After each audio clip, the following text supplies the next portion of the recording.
చెప్తాను. అమెరికాలో ఇట్లా ఇట్లా ఇట్లా మన ఇండియాలో పోలీసులు చేసుకున్నట్టు చేసుకోవటమో లేకపోతే నానా మాటలు మాట్లాడటమో చేయరు. వీళ్ళు ప్రాసెస్ ప్రకారం వెళ్తారు. ఇక్కడ ఇక్కడ ఇక్కడ ట్రాఫిక్ పోలీస్ పట్టుకున్నా సరే ట్రాఫిక్ పోలీసు కూడా బేడీలు వేసేస్తారు చేతికి.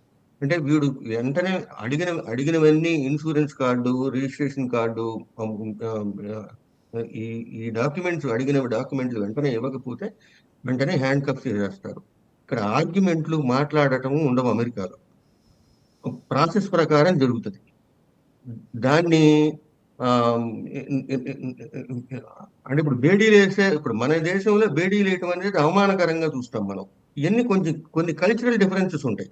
అమెరికాలో బేడీలు వేయటం అప్పుడు పెద్ద పెద్ద ఆ, ఇది ఏదైనా ప్రాసెస్ ప్రకారం జరుగుతుంది కాబట్టి దాన్ని వాటిని ఆ అలాంటివన్నీ ఇప్పుడు మోడీ గారు కూడా చేసేదేమీ లేదు. ఇప్పుడు ఆయన అది అడగటం ఆయన ఏం చెప్పారు, మా దేశం ఇల్లీగల్ ఇమిగ్రెంట్స్ అందరినీ మేము వెనక్కి తీసుకుపోతాం అని చెప్పారు ఆయన.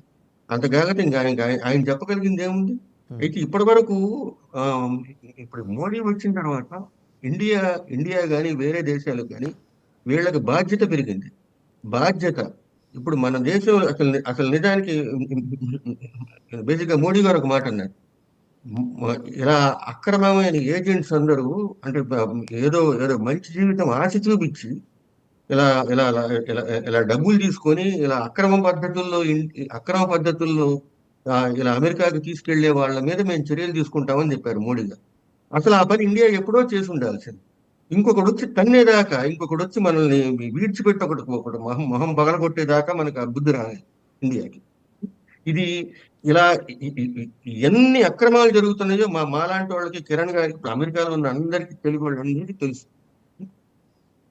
ఇప్పుడు మన ఇండియన్ కంపెనీలు, ఇండియన్ కన్సల్టింగ్ కంపెనీలు, ఐటీ కంపెనీలు ఎన్ని అక్రమాలు చేస్తున్నాయో మాకు తెలుసు. కాబట్టి చూస్తూ చూస్తూ ఎవరి కాళ్ళ మనం ఎందుకులే కంప్లైంట్ చేయడం అని చెప్పి కంప్లైంట్ చేయకుండా ఊరుకున్నాం. ఇవన్నీ ఏంటంటే పిల్లి కళ్ళు మూసుకొని పాలు తాగుతుంటే ఇప్పుడు ఎవరు చూడట్లేదు అనుకుంటున్నారు. ఇట్లాంటివి ఎన్ని మన వాళ్ళు చేసే పనులు ఎన్నో ఇట్లాంటి అక్రమాలు చేశారు.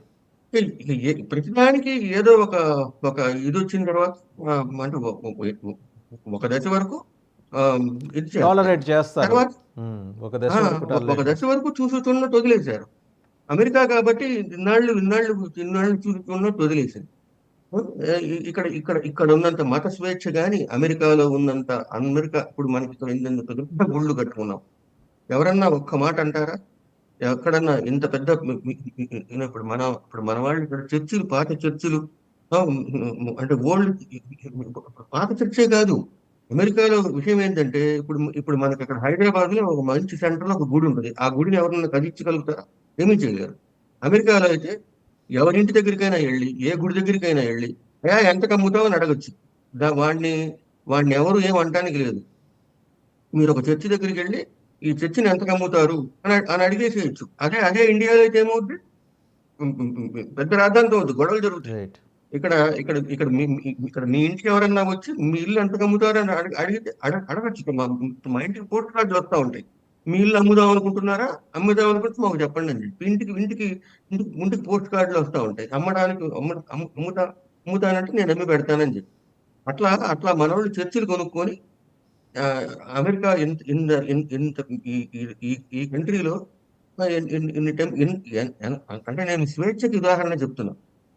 స్వేచ్ఛ ఇచ్చారు, దాన్ని మన వాళ్ళు ఎక్స్ట్రీమ్ దుర్వినియోగం చేసి ఎక్స్ట్రీమ్ లెవెల్ కి దుర్వినియోగం చేసి దాన్ని డెమోక్రటిక్ పార్టీ వాళ్ళు ఇప్పుడు నిజంగానే చెప్పాలంటే ఇప్పుడు మన ఇప్పుడు మేమందరం ఒక రకంగా democratic party you know Indians immigrants అంతా వచ్చిన వాళ్ళు అంటే వీళ్ళు కూడా ఈ డెమోక్రటిక్ పార్టీ వాళ్ళు ఏం చేశారు, ఇలాంటి ఇల్లీగల్ గా వచ్చిన వాళ్ళని వాళ్ళందరి ఓట్లని ఉపయోగించుకొని అధికారంలోకి రావడానికి ట్రై చేసి, మమతా బెనర్జీ గారు బంగ్లాదేశ్ నుంచి వచ్చి అక్రమంగా వచ్చే వాళ్ళని అకామిడేట్ చేసినట్టు వాళ్ళని వాడుకొని వాళ్ళకి ఓట్లు హక్కిచ్చి వాళ్ళని ఓటు వాడుకుని ఇలాంటి పనులు చేయటం వల్ల ఇవాళ ట్రంప్ అత్యధిక మెజారిటీతో గెలిచాడు ఆయన. తర్వాత ఇప్పుడు ట్రంప్ ఈ గత ఇంకా నెల రోజులు కూడా కాలేదు కదా ఆయన అధ్యక్షుడయ్యి. ఇప్పుడు ఈ రీసెర్చ్ పోల్స్ లో ఆల్రెడీ ఆయనకి ఎనార్మస్ ప్రజాస్పందన, అంటే ఎనార్మస్ పాజిటివ్ స్పందన ఉంది అమెరికన్స్ లో. ఉమ్, ఇప్పుడు అది అది చూడాలి. ఇక్కడికి వచ్చేసరికి ఇప్పుడు ఏంటంటే ఆ, మనం ఇంకోటి చెప్పుకోవాల్సింది అంటే మోడీ గారు is very very smart. Modi ఆయన వెంటనే ఒక మాట చెప్పారు, అయ్యా మీరు ఎట్లా అయితే మేక్ అమెరికా గ్రేట్ అని చెప్పారో, మేము కూడా నేను మీ దగ్గర నుంచి నేర్చుకుని నేను మీ దగ్గర మేము కూడా వికసిత భారత్ అని చేస్తున్నాము. అమెరికా భాషలో చెప్పాలంటే make make India India great great అని. అగైన్. మెగా అనేది మగా ప్లస్ మన రెండు మెగా దేశాలు మెగా కలిస్తే అది మెగా కాబోతోందని కూడా అన్నారు. పార్ట్నర్షిప్. ప్రసాద్ గారు మళ్ళీ మీ దగ్గరకు వస్తే ఒకసారి కిరణ్ తుమ్మల గారి దగ్గరికి వెళ్దాం. కిరణ్ తుమ్మల గారు, F-35 ఇది తక్షణం మనం ఆడుకోవాల్సిన అవసరమే. అంటే చైనా బూచి చూపించి మన చేత అనివార్యంగా ఇవి కొనిపించే ప్రయత్నం జరుగుతుందా? నిజంగా మన నెత్తినెక్కి డ్యాన్స్ కడుతున్న చైనా అరుణాచల్ ప్రదేశ్